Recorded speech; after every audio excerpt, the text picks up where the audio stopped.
Hello everyone, I am S. Mariful Islam, a graduate student of the Center for Earthquake Research and Information at the University of Memphis. And today I am going to talk about a local earthquake topography study using aftershocks of the 2011 mineral earthquake in the Central Virginia Seismic Zone, USA. On August 23 of 2011, a magnitude 5.8 earthquake occurred in the Central Virginia Seismic Zone on a reverse fault plane with a compound rupture process. The nodal plane has a strike of 28 degree. The deep angle is 50 degree towards southeast, and the rake angle was 113 degree. So after this earthquake, a series of aftershock data was recorded by a few government and academic institutes.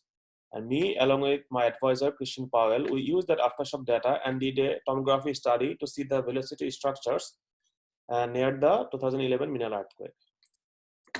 So this is a map of the Virginia that shows the physiographic provinces in this state. The 2011 mineral earthquake occurred here, and this is the extension of the Central Virginia Seismic Zone. So you can see the most of the area of the Central Virginia Seismic Zone is in the Piedmont physiographic province, and that is a very complex region, consists of Proterozoic through Paleozoic terrains.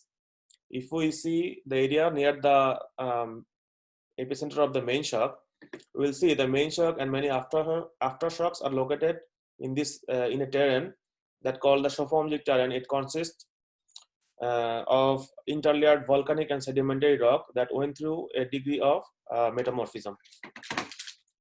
You can also see two plutons, the Ellisville and the Columbian pluton, and this is the topotomac terrain of the Piedmont physiographic province. So for this study, we initially collected 460 aftershocks that recorded in 56 stations. You can see the distributions here. But for the tomography study, we chose a small region that is 22 by 20 kilometer area. And it has, in this area, we have 324 aftershocks that recorded in 12 stations. A total number of 5,125 arrival times were used in this study.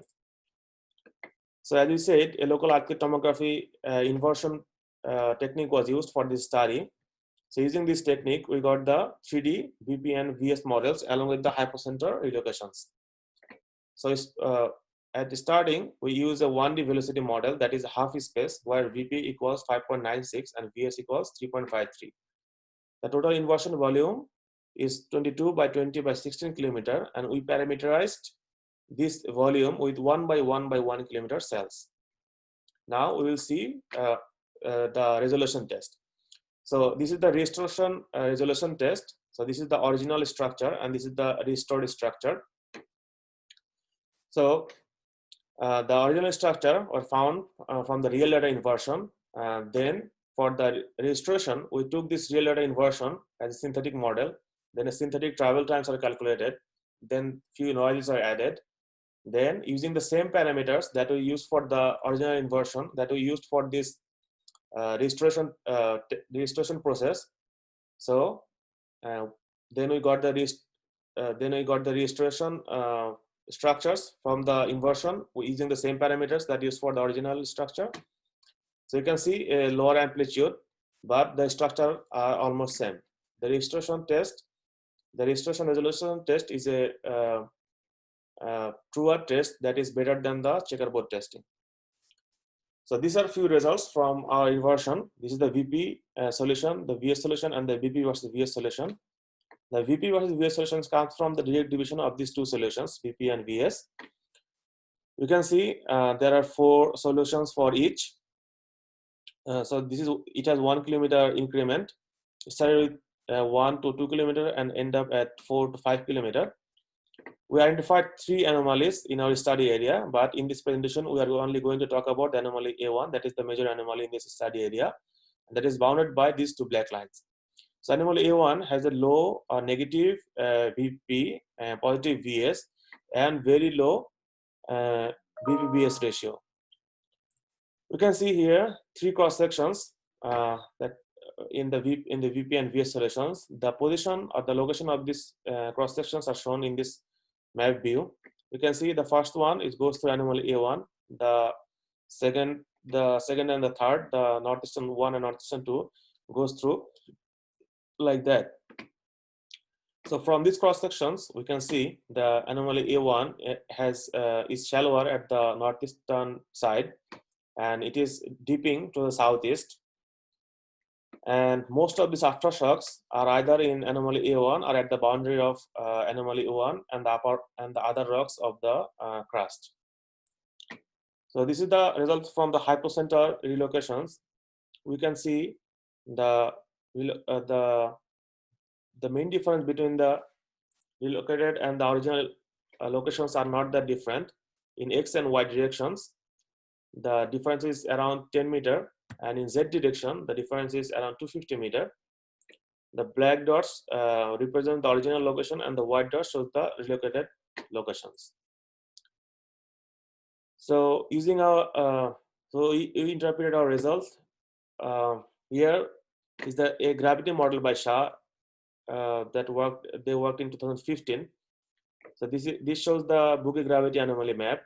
The brown polygon shows our study area, where this black line shows the extension of our anomaly A1, and this is the location of our two cross section, Northwestern 1 and Northwestern 2. In this study, Shah, they used this X-dash profile for a free air gravity anomaly modeling. You can see here this X-dash profile for free air gravity anomaly profile. And you can also see that our cross section, Northwestern 2, is very near to the profile X-dash. So we plotted it here and matches the hypocenter locations using hypocenter locations with these two equally fitted models. In this, from this gravity modeling, the best resolved feature is a low density feature in this portion in both model, and Sharp said that it can extend in more deeper portion. So as we matched our hypocenters, we suggest that our anomaly A1 corresponds to this low density material. So the anomaly A1 is a low density material that has a density of around 2.6 gram per centimeter cube. The next one, we used a study from the Johnson and Christensen. They used the experimental, they did experimental data on Paleozoic sedimentary sequences in Valley and Ridge province in Tennessee. And these rocks also underlie in the Blue Ridge and the Piedmont provinces. So from the first figure, you can see a shear wave velocity versus density plot. And this red line shows the limit of our VS for anomaly A1. We can see the range of the anomaly, the range of VS for our anomaly A1 and a 2.6 density for the anomaly A1. So it suggests that the anomaly A1 is a sandstone and it has a highly quartz percentage. And in the right one, we can see the number of sample versus BP versus VS ratio that was used in the Johnson Christensen's paper.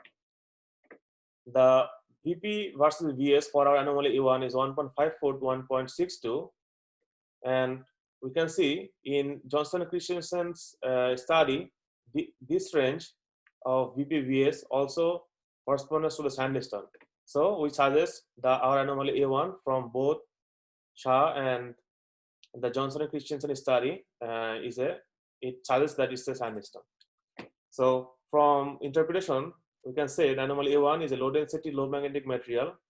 It's a highly quartz sandstone. It possibly originated on passive margin of Laurentia in Paleozoic time, and it converted during Islander collision in tectonic origin. An anomaly with reduced BP, elevated VS, and low BP